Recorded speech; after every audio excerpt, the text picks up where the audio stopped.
Timely Greetings, The Only Peace of Mind, Volume 1, Number 39. The Children of the Barren More Than the Children of the Bearing Woman. Copyright 1953 reprint. All rights reserved. V.T. Hadish. Text for prayer. I shall read from the Mount of Blessing on page 201, beginning with the first paragraph. The way of transgressors is hard, but wisdom's ways are ways of pleasantness, and all her paths are peace. Every act of obedience to Christ, every act of self-denial for his sake, every trial well endured, every victory gained over temptation is a step in the march to the glory of final victory. If we take Christ for our guide, he will lead us safely. The road may be rough and the ascent steep. There may be pitfalls upon the right hand and upon the left. We may have to endure toil in our journey. When weary, when longing for rest, we may have to toil on. When faint, we may have to fight. When discouraged, we must still hope. But with Christ as our guide, we shall not fail of reaching the desired haven at last.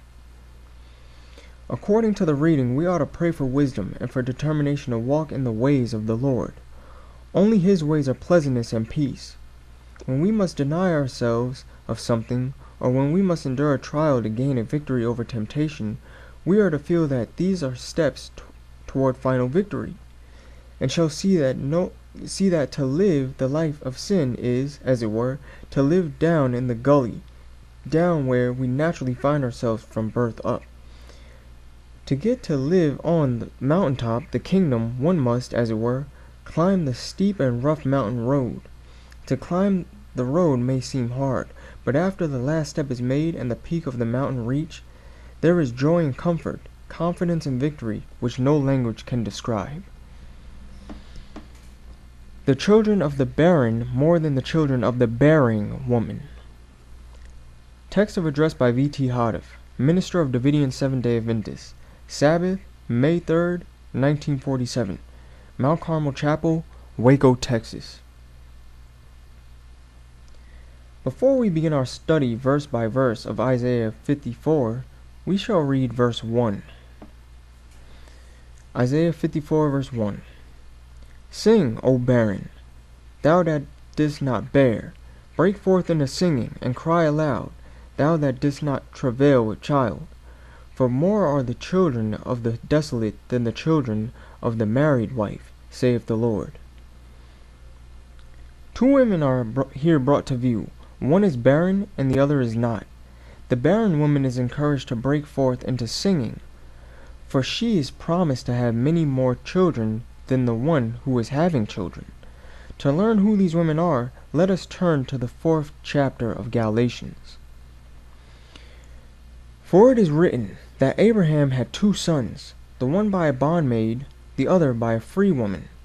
But he who was of the bondwoman was born after the flesh, but he of the free woman was by promise. Which things are an allegory, for these are the 2 covenants, the one from the Mount Sinai, which gendereth to bondage, which is Agar. Galatians chapter 4, verses 20 through 24. The Apostle Paul reminds us that Abraham had 2 wives and 2 sons. We all know the story, that when God called Abraham to depart from his country and to go to an unknown land, God promised to give him a son. Something like 25 years passed by, and still the arrival of a son was not in sight. Sarah was then about 90 years old. Genesis chapter 17, verse 17. During those years of Abraham's and Sarah's waiting for a son, Hagar became Abraham's wife, and through her Ishmael was born. Sarah, therefore, is the desolate woman put aside, and Hagar is the one who has an husband. Accordingly, Isaiah chapter 54, verse 1 is allegorically speaking of these 2 women and their children. As to what the allegory is about, the apostle explains. For this Agar is Mount Sinai in Arabia, and answereth to Jerusalem which now is, and is in bondage with her children. But Jerusalem which is above is free, which is the mother of us all. Galatians chapter 4, verses 25 and 26. Agar symbolizes Jerusalem, the city of the Jews, the born after the flesh, whereas Sarah symbolizes Jerusalem, that is, to come, the city of the born again, the children of the promise. For it is written, Rejoice, thou barren that bearest not, break forth and cry, thou that travailest not, for the desolate hath many more children than she which hath an husband. Now we, brethren, as Isaac was, are the children of promise. But as then he that was born after the flesh persecuted him that was born after the Spirit, even so it is now. Nevertheless, what saith the Scriptures? Cast out the bondwoman and her son, for the son of the bondwoman shall not be heir with the son of the free woman. So then, brethren, we are not children of the bondwoman, but of the free. Galatians chapter 4, verses 27 through 31. Inspiration makes clear that allegorically, Hagar and her son Ishmael represent the church in the Old Testament period, and that Sarah and her son Isaac represents the church in the New Testament period. The membership of the Old Testament church was indeed of the flesh, for it was made up of whosoever was born from the stock of Jacob. But the members of the New Testament church, especially the ones here projected, are persons who have by the Spirit of truth been converted to Christ. And as it was impossible for Isaac to have been born by the will of the flesh, just so impossible is it for these children of the Spirit of truth to be born by the will of men. God's reason for the delay in fulfilling his promise to Sarah, therefore, is very obvious. He was writing both history and prophecy by the life of Abraham's family. He caused Ishmael's birth by delaying the birth of Isaac. Ishmael, therefore, the type of the Hebrews, the children after the flesh, preceded Isaac, the type of the Christians, the children of the promise. Our greatest interest, however, is to know the time in which Isaiah 54 finds its entire fulfillment and the generation to which its allegorical prophecy especially applies, to know whether it was written especially for the benefit of the early Christian church, for the church in the Middle Ages, or for the church in our time. Since none of the New Testament writers comment except on the first verse of Isaiah 54, obviously the chapter was not written especially for the people at that time. Moreover, verse 14 further proves the time to which the prophecy applies.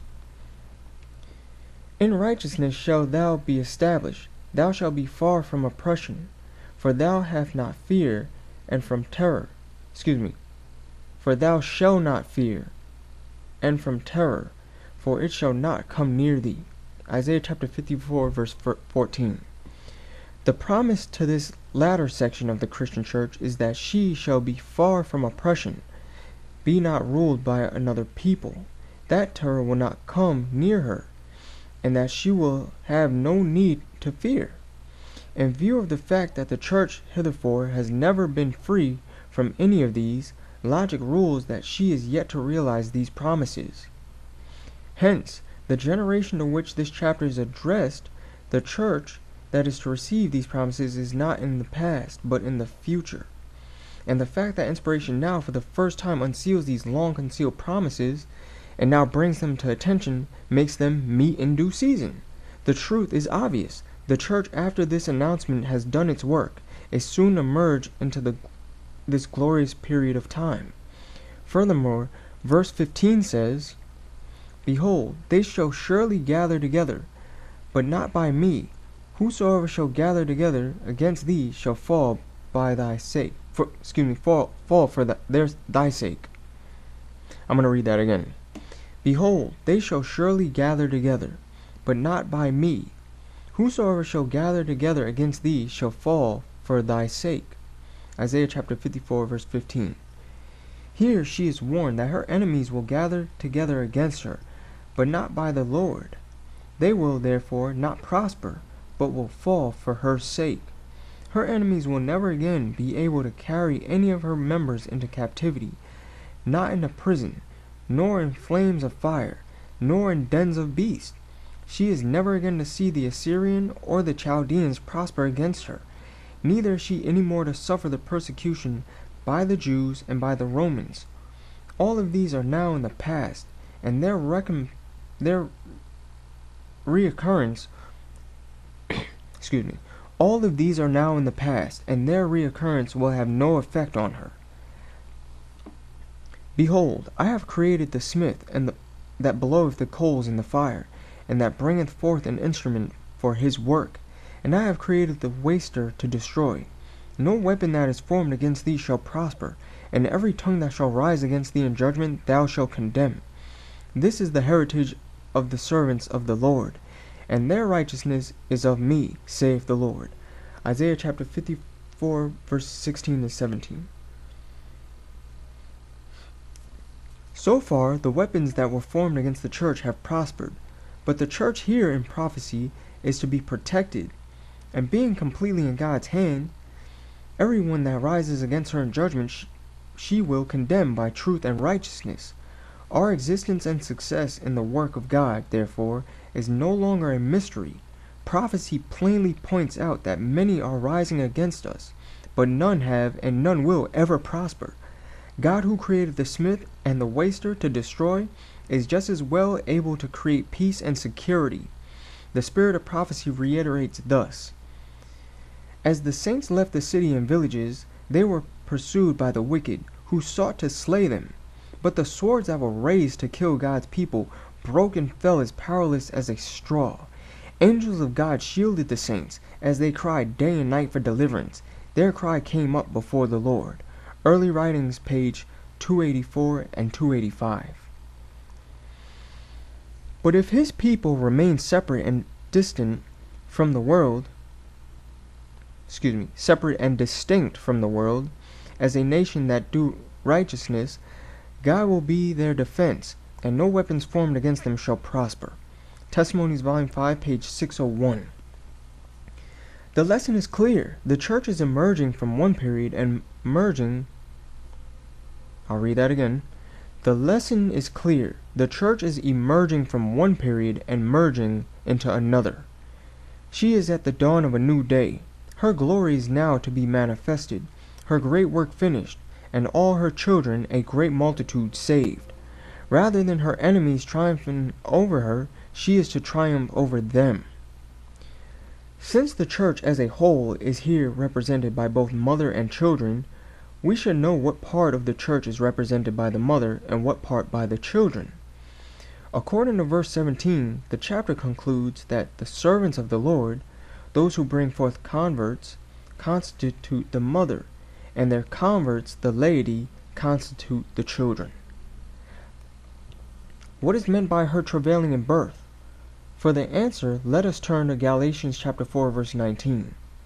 My little children, of whom I travail in birth again until Christ be formed in you. Those for whom the Apostle Paul was laboring to bring the Lord to know their knowledge, he says he was travailing in birth for them until Christ be formed in them, until they be fully converted to him, be born again. Now that we understand the allegory of these two women and of their children, also the time for which Isaiah chapter 54 was written, we shall study the chapter briefly verse by verse in all its details as far as God permits. Isaiah chapter 54 verses 2 and 3. Enlarge the place of thy tent, and let them stretch forth the curtains of thine habitations. Spare not, lengthen thy cords, and strengthen thy stakes. For thou shalt break forth on the right hand and on the left, and thy seed shall inherit the Gentiles, and make the desolate cities to be inhabited. All these terms, enlarge, stretch, spare not, lengthen, and strengthen, mean to do everything possible to aptly meet the situation, to make accommodations for a larger number of converts, to do everything possible so that when you break on the right and on the left, when the multitude of converts begin to pour in, you be not confused and unable to accommodate. Do not disappoint the people. And moreover, assures the Lord, thy seed shall inherit the Gentiles, and make the desolate cities to be inhabited. The prophecy, therefore, brings us to the days of restitution of all things, Matthew chapter 17, verses 11. Isaiah chapter 54, verse 4. Fear not, for thou shalt not be ashamed, neither be thou confounded, for thou shalt not be put to shame. For thou shalt forget the shame of thy youth, and shalt not remember the reproach of thy widowhood any more. Yes, she is reassured that she need no longer fear, need not be thrown into disorder and confusion any more, that she shall forget her reproach and widowhood, God's departing from her. Isaiah chapter 54, verses 5. For thy Maker is thine husband, the Lord of hosts is his name, and thy Redeemer the Holy One of Israel, the God of the whole earth shall he be called. Our enemies may say anything they wish, but God himself testifies that he is our God, the God that made us, the Redeemer, the God of the whole earth. Isaiah chapter 54, verses 6 and 7. For the Lord hath called thee as a woman forsaken and grieved in spirit, and a wife of youth, when thou wast refused, saith thy God. For a small moment have I forsaken thee, but with great mercies will I gather thee. The statement, for a small moment have I forsaken thee, being set forth in contrast to the statement, but with great mercies will I gather thee, shows that God's forsaken her is her dispersion among the Gentiles, and that her gathering is her returning to the homeland, her inhabiting the desolate cities. Isaiah chapter 54, verses 8 and 9. In a little wrath I hid my face from thee for a moment, but with everlasting kindness will I have mercy on thee, saith the Lord thy Redeemer. For this is as the waters of Noah unto me. For as I have sworn that the waters of Noah should no more go over the earth, so have I sworn that I would not be wroth with thee, nor rebuke thee. That which she has gone through, she will go through no more. As sure a promise as the promise to Noah. I do set my bow in the cloud, that it shall be for a token, for a covenant between me and the earth. Genesis chapter 9, verses 13. Isaiah chapter 54, verses 10 and 11. For the mountains shall depart, and the hills be removed, but my kindness shall not depart from thee, neither shall the covenant of my peace be removed, saith the Lord that have mercy on thee. O thou afflicted, tossed with tempest, and not comforted, behold, I will lay thy stones with fair colors, and lay thy foundations with sapphires. What else could her stones stand for, if not for her members, the children? And what could her foundations depict, if not her apostles, founders, those whom the Lord uses for the work of such a revival and reformation? Such was the privilege of the 12 apostles at the beginning of the Christian church. Recognizing this glorious fact, Inspiration wrote, And the wall of the city had 12 foundations, and in them the names of the 12 apostles of the Lamb. Revelation chapter 21, verses 14. The statement, I will lay thy foundations with sapphires, denotes that she is now being founded, that the Lord is now building from the bottom. Isaiah chapter 54, verse 12. And I will make thy windows of agates, and thy gates of carbuncles, and all thy borders of pleasant stones. If the literal use of windows is to give light and air, then what could this symbolism denote if not her seers, those who bring light and truth to the church of God? And if literal gates are used to keep out the undesirable elements, then in the spiritual realm they must symbolize her watchmen, the ministry. What a wonderful illustration! What a sanctified group of people it vividly projects. Stones of fair colors and foundations of sapphires, windows of agates, gates of carbuncles, and all her borders of pleasant stones. Every soul a jewel. I will make a man more precious than fine gold, even a man than the golden wedge of Ophir. Isaiah chapter 13, verse 12. For Zion's sake, says the Lord, will I not hold my peace, and for Jerusalem's sake will I not rest, until the righteousness thereof go forth as brightness, and the salvation thereof as a lamp that burneth. And the Gentiles shall see thy righteousness, and all kings thy glory. And thou shalt be called by a new name, which the mouth of the Lord shall name. Thou shalt also be a crown of glory in the hand of the Lord, and a royal diadem in the hand of thy God. Thou shalt no more be termed forsaken, neither shall thy land any more be termed desolate, for thou shalt be called Hephzibah, and thy land Beulah. for the Lord delighteth in thee, and thy land shall be married. Isaiah chapter 62 verses 1 through 4. Now it is plainly seen that Laodiceanism shall forever pass away, that God will have a church without spot, wrinkle, or any such thing. You cannot afford to be left out of it. You must join the advocates of this truth if you are to become a part of this glorious movement. Isaiah chapter 54 verse 13 through 17. And all thy children shall be taught of the Lord. The great shall be the peace of thy children. In righteousness shalt thou be established. Thou shalt be far from oppression, for thou shalt not fear, and from terror, for it shall not come near thee.